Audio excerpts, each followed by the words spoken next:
자, 오늘은 세라믹의 구조에 대해서 공부할 거예요. 오늘은 다음 시간 이제 이틀 동안 할 텐데, 우리가 그 금속의 구조에 대해서는 이미 공부를 했죠. 금속은, 기본적으로 합금이 아니면 한 가지 원소로 되어 있기 때문에 그 구조가 굉장히 단순했었어요. 그래서 우리가 크리스탈 스트럭처에 대해서 공부할 때 금속을 가지고 시작을 했었는데, 세라믹은 좀 다르죠. 기본적으로 서로 다른 원소가 개입되어 있어요. 그래서 세라믹의 구조가 어떻게 되는지 구조에 대해서 공부하고, 그 다음에 세라믹에도 디펙트라는 게 있는데 디펙트가 왜 생기는지, 또 임퓨리티도 개입되어 있어요. 임퓨리티는 어떻게 들어가는지 공부하고, 그리고 세라믹의 페이즈 다이어그램과 세라믹의 기계적 성질에서 대해서 이야기할 거예요. 자, 먼저 세라믹의 결합에 대해서는 사실은 강의 앞부분에서 한번 이야기했어요. 이온성 결합, 이온 결합을 하고 있다고 했죠. 그래서 서로 다른 원소가, 특히 전기음성도가 차이가 큰 두 가지 원소 또는 그 이상의 원소들이 개입되어 있지요. 전기음성도가 클수록 이온성 결합의 캐릭터가 커진다고 했어요. 그래서 라이너스 폴링이 제안한 퍼센트 아이오닉 캐릭터라는 걸 우리가 소개했었고, 그 식을 가지고 계산을 해보면 세라믹이 100% 이온성 결합으로 되어 있지는 않죠, 보통. 아이오닉 캐릭터가 크기는 하지만 일정 부분은 공유결합성이 개입되어 있죠. 어찌됐건 결합에서 아이오닉 캐릭터가 증가하려면 전기음성도 차이가 큰 원소들이 쿨롱 포스에 의해서 정전기적인 상호작용에 의해서 서로 끌려가지고 결합이 이루어질 때 이온성 결합이 만들어지고 세라믹이 만들어지게 되죠. 예를 들면 칼슘 플로라이드, 칼슘 F2, 얘는 전기음성도 차이가 크네요. 4구 1이야. 참 시기 나네. 반면에 실리콘 카바이드라고 하는 이 녀석은 같은 격에 있어요. 그리고 전기음성도 차이도 채 1이 안 나죠. 그래서 실리콘 카바이드보다는 칼슘 플로라이드가 아이오닉 캐릭터가 훨씬 높을 거라고 우리가 예상할 수 있어요. 그러면 이러한 세라믹들, 이온성 결합에 의해서 만들어져 있는 세라믹들은 어떻게 구조가 결정이 되느냐, 그거에 대해서 이제 생각해 봅시다. 세라믹에는 뭐 다양한 것들이 있다고 했죠. 산화물, 옥사이드도 있고, 질화물, 나이트라이드도 있고, 황화물, 설파이드도 있고, 금속의 어떤 원소가 분야에 따라서 다양한 종류의 세라믹들이 있어요. 근데 이제 그 중에 옥사이드를 가지고 예를 들어서 내가 설명을 할게요. 기본적으로 금속은 이제 이온화돼서 양이온이 되고, 옥사이드가 됐든 나이트라이드가 됐든 설파이드가 됐건 또는 다른 이온들이 됐건 간에 음이온들이 개입을 하게 됐죠. 그런데 여러분들이 일반학에서 배워서 아는 것처럼 양이온이 되면 원자 반경에 비해서 이제 상대적으로 사이즈가 작아지게 됐죠. 그리고 음이온이 되면 사이즈가 커지게 되지. 특히 양이온 같은 경우에는 전자를 잃어버리고 나면 쉘이 없어지고 전자수가 줄어들게 되고, 그 전자들이 핵에 의해서도 강하게 구속되기 때문에 사이즈가 작아지죠. 그래서 특징은 일반적으로 세라믹은 크기가 좀 작은 양이온과 덩치가 큰 음이온 간의 정전기적인 결합에 의해서 만들어져요. 이게 특징이야. 여기 옥사이드라고 되어 있지만 사실은 일반적인 세라믹의 특징이기도 해요. 그래서 옥사이드 갖고 설명을 하면 옥시즌 애나이온, 산소 음이온과 어떤 금속의 양이온이 이제 개입되어 있는데, 문제는 기본적으로 산소들이 먼저 클로스 패킹을 하고 그 빈자리에 인터스티셜 사이트에 양이온들이 끼어 들어가는, 낑겨 들어가는 형태로 결합이 이루어진 것처럼 보여요. 물론 실제로 애톰들이 접근을 해서 세라믹이 만들어질 때 먼저 산소가 쫙 클로스 패킹을 하고 빈자리도 테라이온들이 기어 들어가고 이렇게 해서 만들어진다는 얘기는 아니에요. 결과적으로 구조를 까서 해석을 해보면 그런 모양을 하고 있다라는 이야기예요. 이때 산소들이 크로스 패킹을 하는 방식은 주로 FCC 형태의 구조를 많이 가져요. 우리가 금속 갖고 설명을 할 때도 크로스 패킹에 대해서 이야기했죠. 그래서 패킹 팩터가 높은 크로스 패킹을 할 수 있는 방법이 큐빅 크로스 패킹하고 헥사고널 크로스 패킹 두 가지가 있었죠. 큐빅 크로스 패킹, CCP라고 불리우는 이 녀석을 다른 말로 FCC라고도 하지, 결국은 똑같은 구조예요. 근데 이 FCC 구조로 이제 주로 패킹이 많이 된다는 말이에요. 뒤에 가서 얘들을 쭉 보여줄 거예요. 이렇게 크로스 패킹이 되고 또 빈자리에 인터스티셜 사이트에 이제 양이온들이 끼어드는 형태다라는 말이에요. 그러면 예를 하나 봅시다. 여기에 그림이 있는데 파란 동그라미, 빨간 동그라미 다 산소예요. 파란 동그라미가 1층이야. 산소가 한 층에 1층에 클로스 패킹이 됐어요. 그 다음에 2층에 또 산소가 클로스 패킹이 됐어요. 문제는 이 세 번째 층에 깔리는 방식이 뭐냐에 따라서 CCP가 되기도 하고 HCP가 되기도 하죠. 그래서 HCP 같은 경우에는 A, B 다음에 다시 요 A 위치로 A, B, A, B, A, B 이렇게 패킹되는 게 HCP였지. CCP는 A, B, C, A, B, C 이런 식으로 A, B, C, A, B, C 이렇게 패킹되는 거예요. 그랬었죠. 이거 다른 말로 FCP라고 하고. 자, 지금 A층하고 B층이 깔렸어요. 이제 세 번째 층이 깔릴 때 요 자리에 깔리면 요 위에 산소가 들어가면 이게 무슨 위치야? 밑에 있는 A하고 똑같은 위치에 올라가게 되는 거죠. 이렇게 되면 A, B, A, B 이렇게 패킹이 되는 거니까 HCP 패킹이 되는 거예요. 이렇게 되면. 그 다음에 요 자리에 만약에 들어간다면 A, B 그 옆으로 또 비껴서 C 자리에 들어가게 되는 거죠. 그래서 A, B, C, A, B, C, A, B, C 이렇게 패킹이 될 거예요. 여기 들어가면 그 CCP 패킹이 되는 거고. 그런데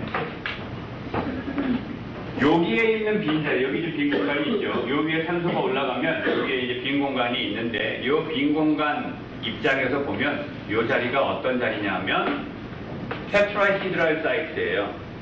테트라히드랄이라는 말을 여러분들이 들어봤을 거예요. 이건 정사면체 구조 얘기하는 거죠. 메탄이 정사면체 구조를 하고 있죠. 산소가 있으면 위에 수소, 그리고 밑에 109.5도의 각도를 이루고 수소 3개가 있죠. 정사면체 구조를 만들면서 여기도 마치 그런 구조가 존재하게 되죠. 밑에 있는 파란 산소와 위에 있는 3개의 산소 사이에 빈 공간이 있는데 거기가 테트라히드랄 사이트예요. 이렇게 테트라히드랄 사이트가 있기도 하고 또 여기 있는 것처럼 FTC, CCP 패킹이 되게 되면 이 자리는 뭐냐 하면 옥타히드랄 사이트예요. 옥타히드라라는 게 정팔변체를 이야기하는 건데 이런 모양이에요. 밑에 삼각형이 있고 위에 삼각형이 있는데 서로 180도 돌려가지고 엇갈려서 만들어져 있죠. 이 안에 있는 자리, 이거 옥타히드랄 사이트죠. 지금 이 그림에는 테트라히드랄 사이트와 내가 옥타히드랄 사이트만 보여주고 있는데 물론 다른 방식의 사이트도 만들어질 수 있어요. 근데 주로 나타나는 것들이 산소가 패킹되고 나면, 음이온이 패킹되고 나면 이런 테트라히드랄 사이트 또는 옥타히드랄 사이트들이 이제 생기게 되는데 이런 자리에 양이온들이 쿨롱 인터랙션에 의해서 이제 그 자리에 끼어 들어가 있는 형태로 세라믹이 만들어져요. 자, 그러면 세라믹의 구조는 뭐 테트라히드랄 사이트도 있을 수 있고 옥타히드랄 사이트도 있을 수 있고 또는 큐빅 사이트도 있을 수 있어요. 그 육면체에 8개의 꼭지점에 산소가 있고 한가운데에 빈자리, 그 자리가 이제 큐빅 사이트겠지. 뭐 이건 다양한 사이트들이 존재하는데 그럼 이런 것들 중에서 어느 구조를 갖느냐는 뭐가 결정하느냐 이 말이에요. 크게 두 가지가 영향을 줘요. 첫 번째는 이게 가장 중요한 건데 양이온과 음이온의 반지름 그 차이예요. 반지름이 차이가 크면 클수록 또는 반지름의 차이가 적으면 적을수록 갖게 되는 구조가 거의 정해져 있다시피 해요. 그럼 왜 그러느냐? 그 원인을 보면 예를 들어서 산소가 음이온이 이렇게 패킹이 되어 있다고 합시다. 그런데 끼어 들어간 양이온이 이런 사이즈가 딱 맞아. 안성맞춤이야 완전히. 이런 경우에는 굉장히 안정한 결합을 만들게 돼요. 왜냐하면 쿨롱 인터랙션이라는 게 이쪽을 포텐셜, 이쪽을 원자 간의 이온 간의 거리라고 한다면 리펄션, 그 다음에 어트랙티브 인터랙션 해갖고 여기 가장 안정한 위치가 있죠. 이렇게 되잖아. 그래서 이 위치가 가장 안정한 위치야. 쿨롱 인터랙션이 가장 스테이블해질 수 있는 위치예요. 근데 이렇게 딱 맞게 되면 바로 그런 위치에 존재하게 되는 거예요. 이런 경우도 꽤 안정해요. 왜냐하면 이쪽으로는 딱 맞거든. 이쪽으로. 물론 여기가 좀 벌어져 있긴 하지만 딱 맞거든. 그래서 이것도 안정해요. 하지만 이 경우에는 너무 작아요. 지금 양이 너무 작아. 이렇게 딱 맞거나 요거보다 좀 양면이 등치가 크면 괜찮은데 등치가 너무 작게 되면 얘네들은 안정한 거리보다 더 멀리 떨어져 있게 되는 거예요. 더 멀리. 따라서 불안정해지게 돼요. 그래서 이렇게 작은 놈 같은 경우에는 이런 위치에 들어가지 않고 다른 클로스 패킹 되어 있는 위치에 들어가게 되겠죠.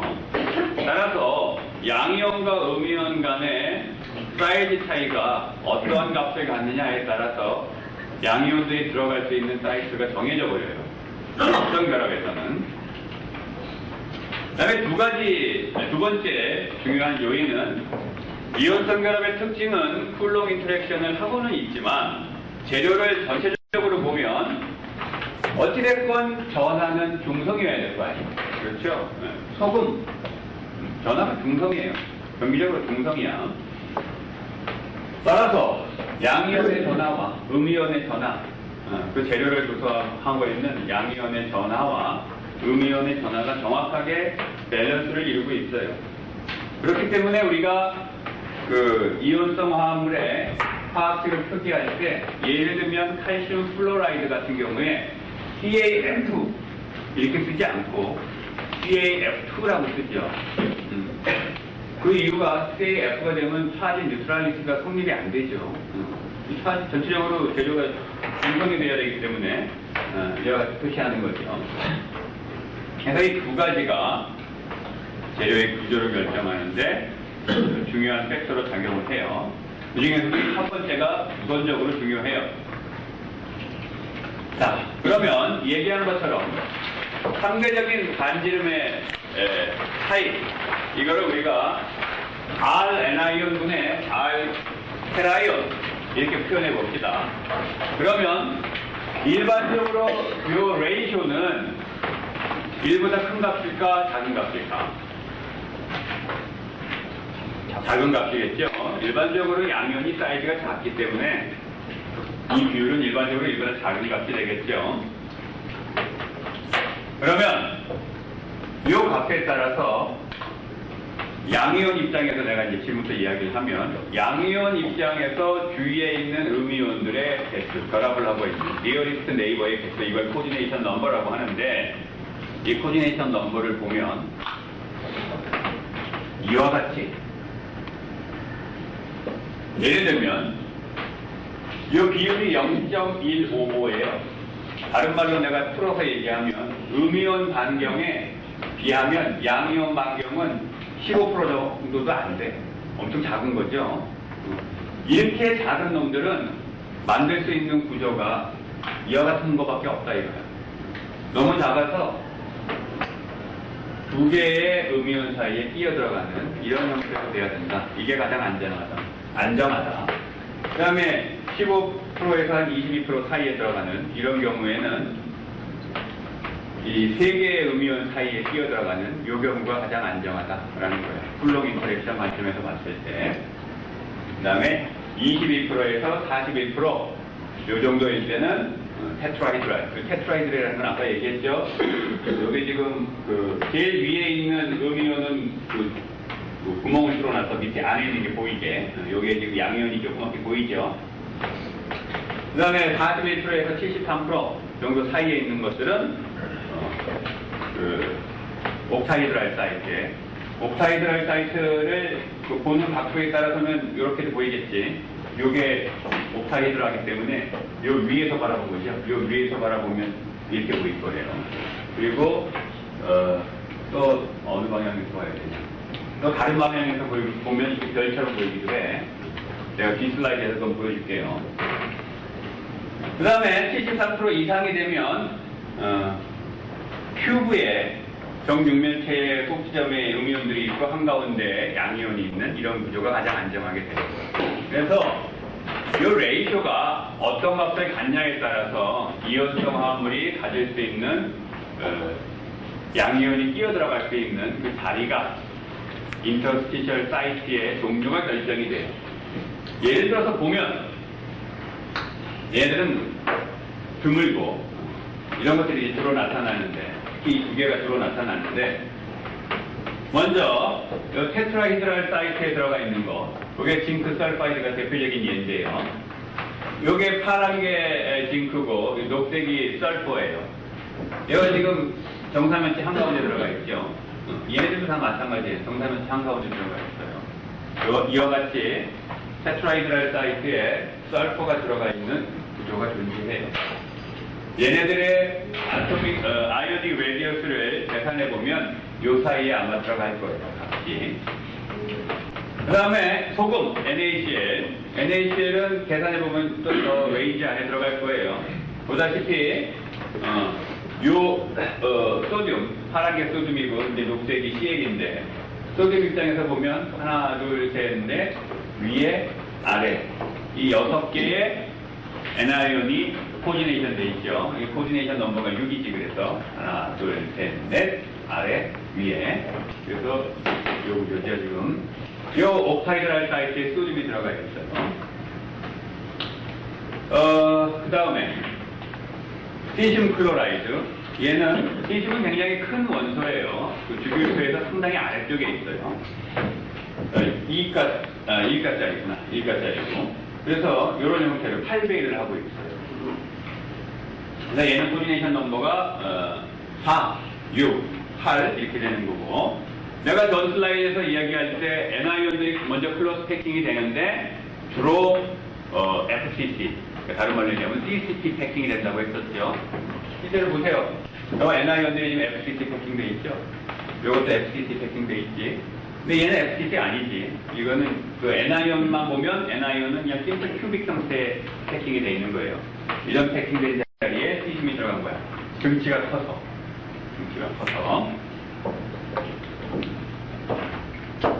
자, 그러면 이제 예를 하나 봅시다. 내가 아까 이게 옥타이드란데 정팔면체가 돌아가고 있어요.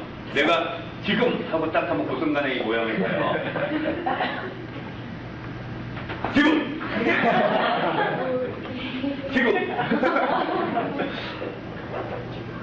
지나갔어. 지금!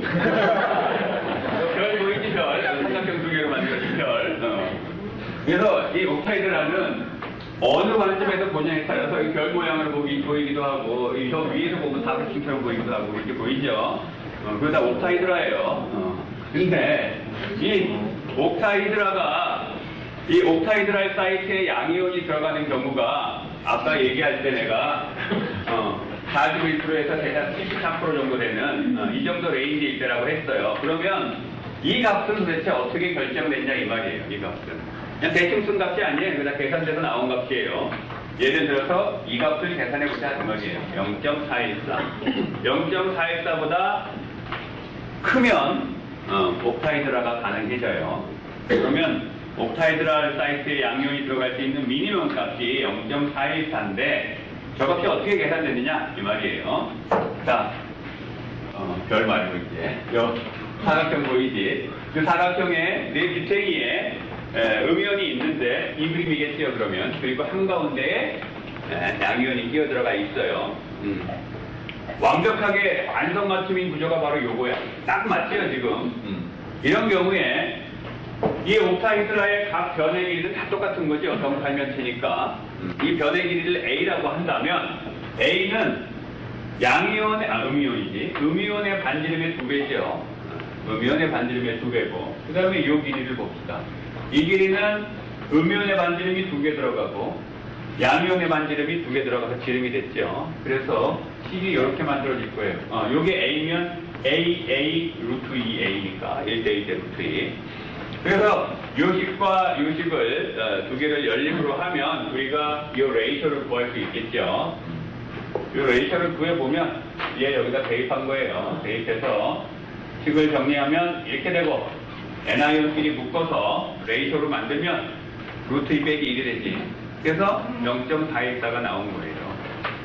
이 값보다 크면 요 값일 때 딱 맞는 거란 말이야. 그래서 이 값보다 크다면, 이 값보다 테라이온이 더 커진다면 아까 얘기한 대로 이제 이게 좀 벌어질 수 있는 거죠.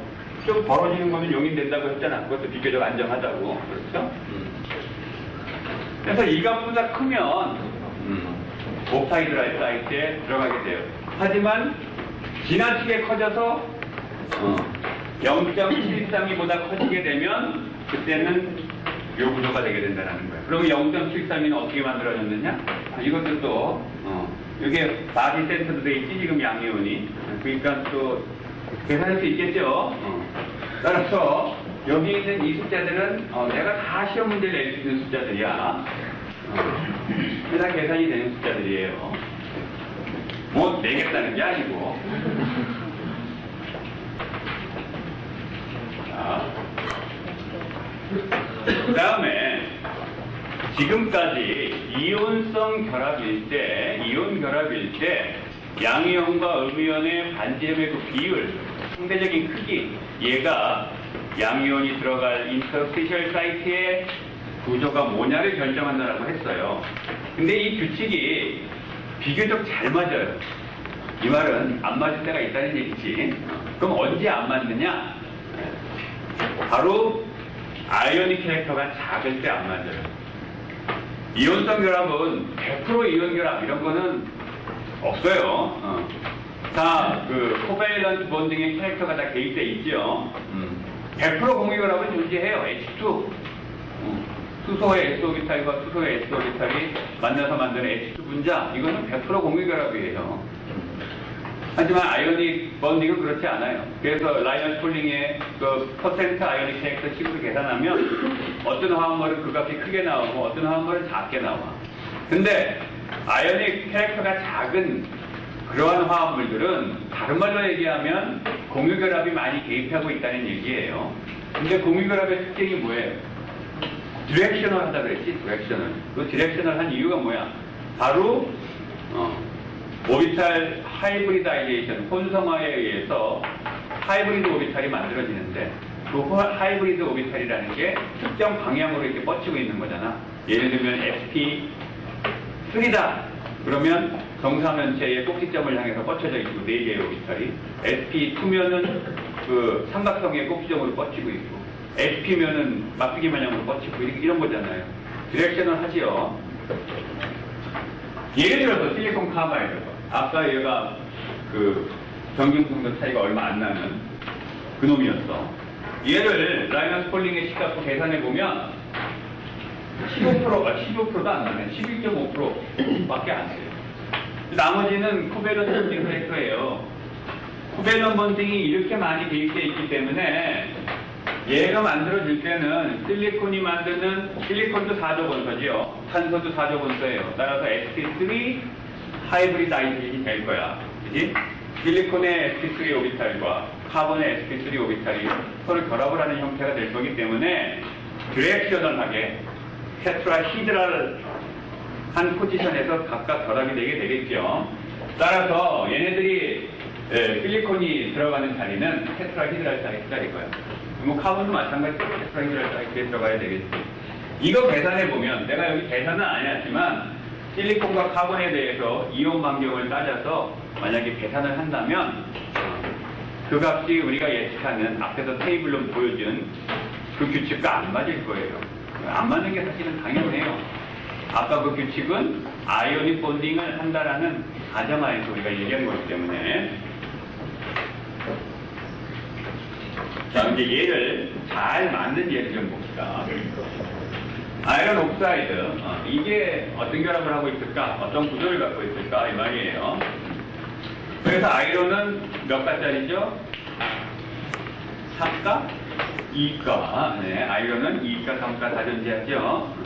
산소가 2가니까 얘도 2가지. 따라서 요거 써야겠죠. 이거 갖고 계산해보면 레이쇼가 55. 아까 뭐 40매부터 70매 그 정도 같으면 뭐라 그랬어?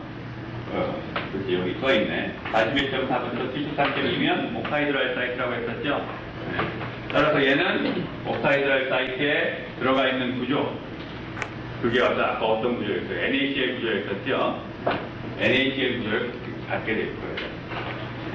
실제로 그래요. NaCl 구조를 가져서. 어렵지 않죠? 이렇게 아이오닉 팩터가 큰 놈들은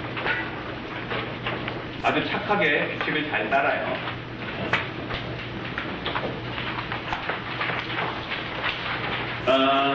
여기서 한번 보겠습니다.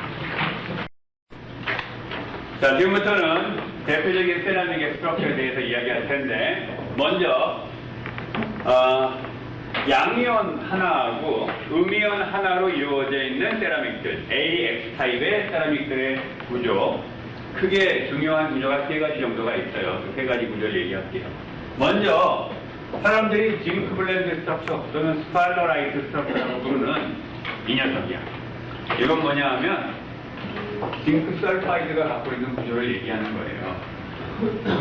결국은 아까 징크 설파이드가 갖고 있는 구조가 뭐였어요?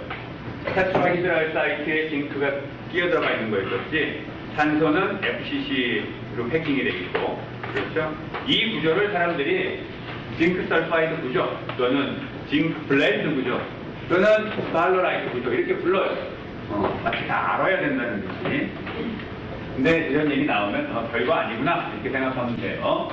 실제로 계산을 해보면 징크하고 설포의 크기가 이렇게 계산해보면 대략 40.8% 이렇게 나와요. 따라서 아까 그 기준이 되는 41몇 %였었지. 그거보다 작죠. 그래서 살짝 작아. 그래서 테트라히드랄 사이트에 들어가야 돼요. 테트라히드랄 사이트에 들어가 있고, 산소는 FCC 패킹되어 있고, 얘는 테트라히드랄 사이트에 들어갔기 때문에 코디네이션 넘버는 4고, 양이온 관점에서 보면 코디네이션 넘버는 4예요. 그 다음에 또 유명한 스트럭처가 락솔트 스트럭처라는 게 있어요. 이거는 정말 확실해요. NaCl의 구조를 얘기하는 거예요. NaCl의 구조. 이거 뭐 고등학교 때도 배운 거 아니야. NaCl의 구조 이렇게 생겼다라고. 그렇죠?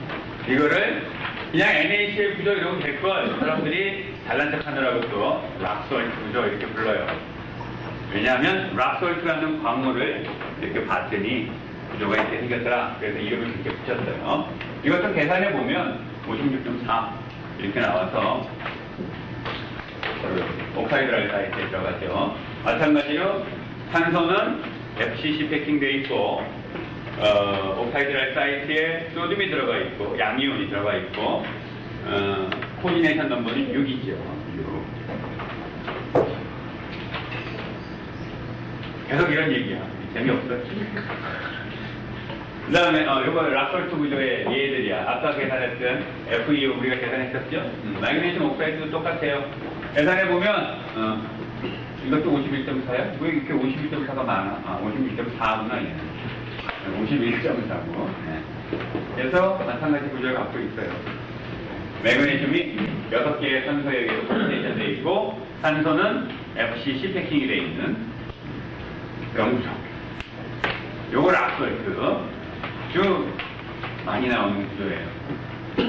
그 다음에 AX 타입의 구조 중에 아까 우리가 봤던 시싱 클로라이드 이거는 사람들이 착하게 불러요, 그냥. 시슘 클로라이드 구조라고. 착하게 불러.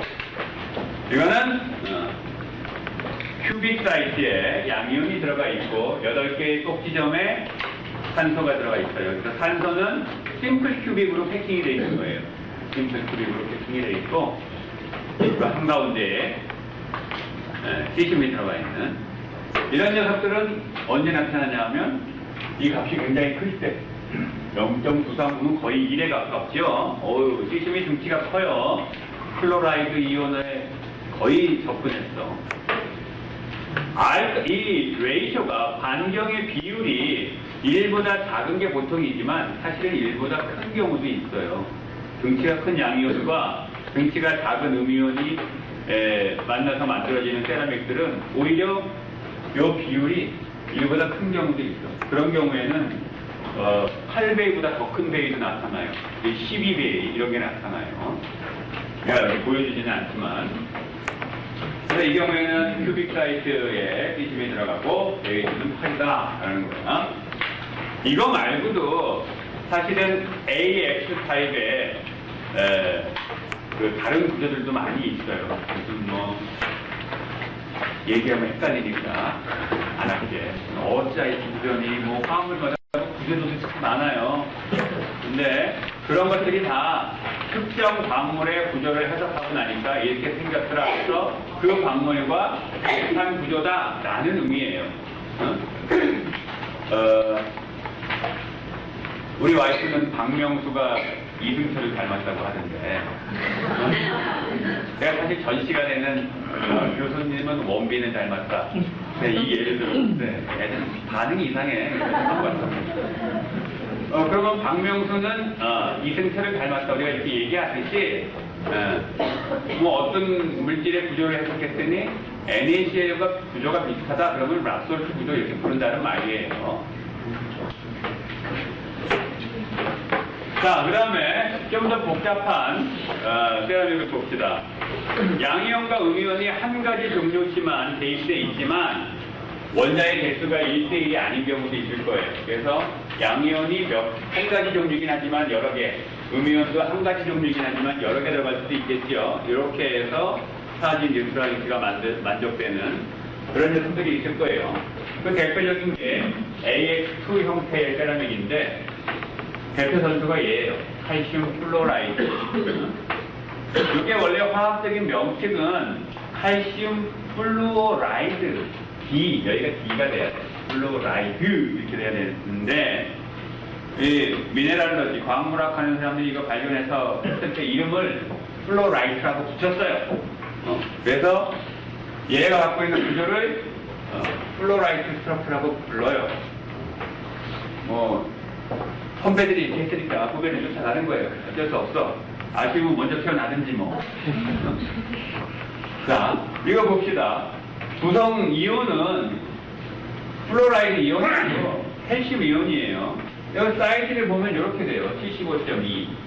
75.2면 이게 무슨 사이트에 들어가야 돼요?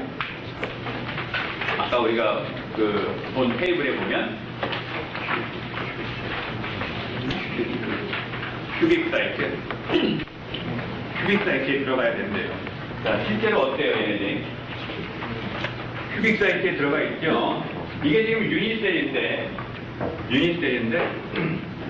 유닛셀 안에 큐빅 사이트가 지금 몇 개 있어요? 이 유닛셀 안에? 8개가 있죠? 네. 1층에 큐빅 사이트 4개, 2층에 4개.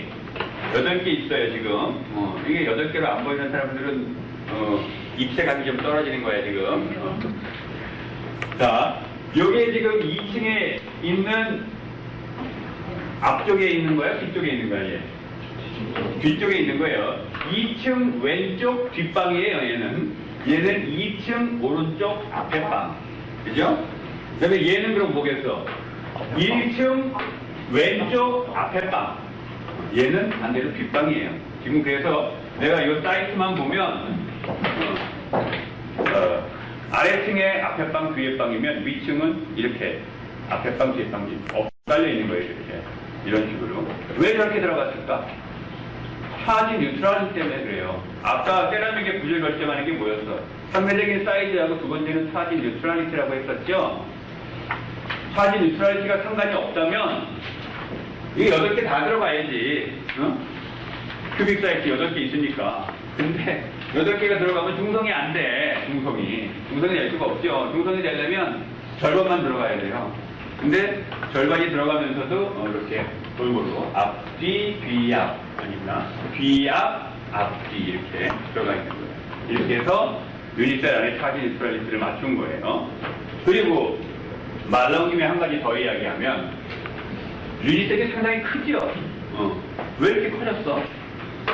요거 8분의 1을 유닛셀로 얘기하면 안 되나? 안 되겠죠? 왜냐하면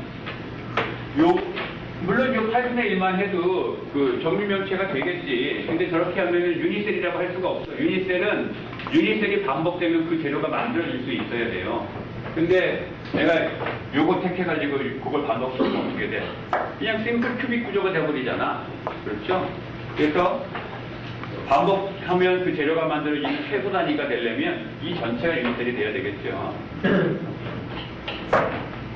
그 다음에 뭐 이런 구조를 갖고 있는 플로라이트 스트럭처를 갖고 있는 게 이런 산화물들이 있어요. 이 중에 요즘 관심을 끄는 게 요거죠. 지르코늄 옥사이드. 반도체에서 아주 뜨거운 섭식이 되고 있는 산화물이에요. 그리고 이 플로라이트 구조에서 양이온과 음이온의 위치가 뒤바뀌어 있는 거. 이런 구조도 존재해요. 그걸 갖다가 엔티플로라이트 구조라고도 불러요. 일단 뭐 이런 용어는 그냥 있나보다 하고 플로라이트 구조가 얘다. 이 정도로 알고 있기를 바래요. 너무 많은 양의 지식을 전달하면 부작용이 나니까.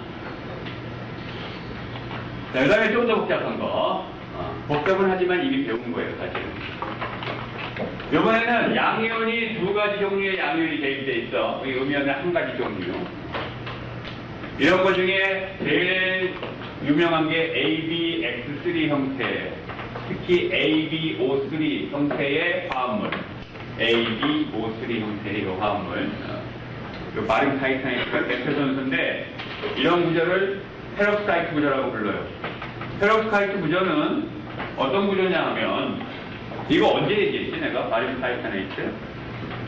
전기적 성질 이야기할 때 페롤 렉트리시티 얘기했었죠. 얘기했었어요. 그때 얘가 그 테트라고널 스트럭처야. 상온에서는 온도가 높아지면 큐빅 템퍼러처라고 하는 임기 온도보다 온도가 높아지면 페록사이트 구조로 바뀐다고 했어요. 그래서 페록사이트 구조와 지금 테트라고널 구조의 차이는 이 밑변의 길이는 이 두 개가 똑같고 이 높이가 이 길이보다 좀 길면 이게 테트라고널이지.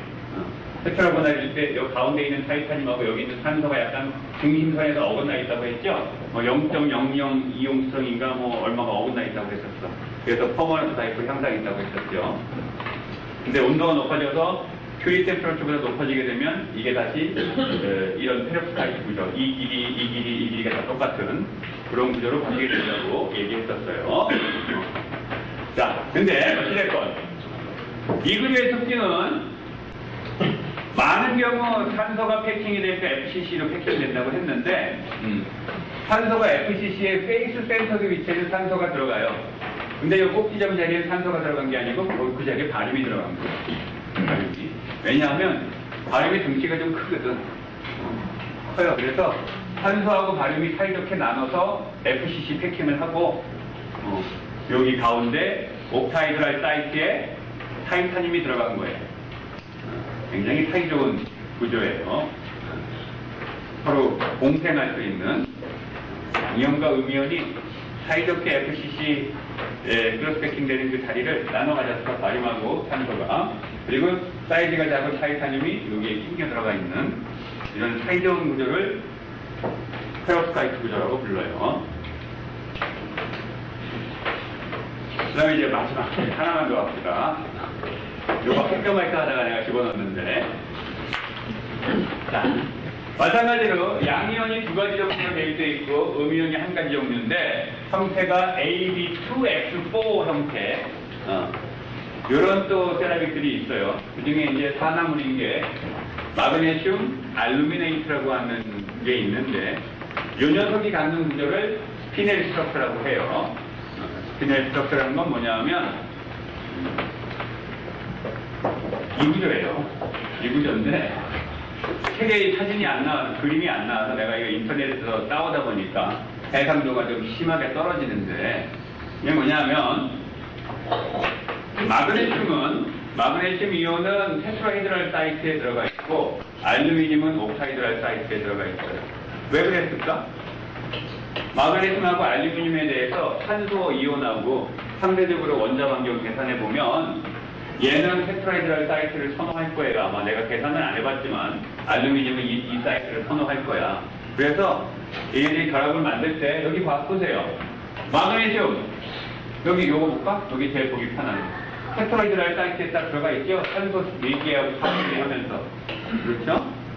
테트라히드랄 사이트에 마그네슘이 들어갔고 그 다음에 알루미늄 근처에 있는 탄소가 6배 하고 있어요. 그 알루미늄에 요거 갖고 내가 얘기하면 하나, 둘, 셋, 넷, 4개 있지. 그 다음에 왼쪽에 하나 또 있을 거 아니야. 그 다음에 이 앞에 하나 또 있겠죠. 6개. 옥타이드랄 사이트에 들어가 있죠. 얘는. 그래서 알루미늄은 옥타이드랄 사이트에, 그 다음에 마그네슘은 테트라이드랄 사이트에 들어가 있는 거예요. 이런 신기한 구조, 좀 특이하죠. 이런 걸 스피넬 스트럭처라고 불러요. 따라서 이 구조가 만들어질 때 탄소가 패킹이 될 때 결국은 ABC 패킹하고 AB 패킹이 같이 일어났다는 얘기죠. 그렇게 해서 만들어진 옥타이드랄 사이트와 테트라이드랄 사이트에 각각 그 알루미늄하고 마그네슘이 들어갔다는 얘기예요. 이렇게 해서 만들어진 구조를 스피넬 스트럭처라고 불러요. 자, 그래서 지금까지 이야기한 구조들을 정리하면 우리가 여기에 있는 이런 구조들에 대해서 이야기를 했고 이 용어들은 아주 기본적인 스트럭처들을 얘기하는 거기 때문에 일단 귀에만 익숙하게 해놔요. 물론 내가 시험에 낼 수도 있어. 다음 중 스피넬 구조에 해당하는 거 1, 2, 3, 4 해갖고 특기 문제 한번 내볼까? 이런 시사 문제를 안 내길 바라지 나도. 타입은 이렇게 아까 얘기한 대로 그런 타입이고 음이온이 패킹된 양상을 보면 거의가 FCC 패킹을 해요. 그러니까 CCP 패킹을 한 거예요. ABC 이런 식으로. 그리고 요 플로라이트하고 칼슘 플로라이드 얘네들은 심플 큐빅 형태의 패킹을 한 거고 코디네이션 넘버가 여기 적혀 있죠. 페록사이트 같은 경우에는 양이온이 두 가지이기 때문에 두 가지 양이온이 각각 코디네이션 넘버가 다르죠. 그렇죠? 타이타늄 같은 경우에는 페록사이트의 타이타늄 같은 경우는 옥타이드랄에 한가운데 있으니까 6배 1을 하고 있지만 바륨 같은 경우에는 여기 이게 바륨인데 바륨 같은 경우에는 12배 1을 하고 있다는 거예요. 12배. 어떻게 하면 12배 2가 나올까? 지금 요 바륨 입장에서 보면 가장 가까운 데 있는 탄소가 얘하고 얘지요. 그지? 요 세 개가 가장 가까운 데 있는 탄소예요. 요거는 좀 멀리 떨어져 있는 거지 반대쪽 면에 있는 거니까 요 세 개. 그래서 이쪽에 세 개. 여기에 세 개. 그 다음에 요 아래쪽으로 테트라히드랄 방향으로 세 개씩 또 탄소가 있으면 여기 9개 위에 세 개에서 12개 되겠지. 이런 식으로 아마 돼 있을 거예요. 하여간 여러분들이 머릿속으로 잘 생각을 해봐. 그러면 바륨은 12배가 돼 있다는 거죠.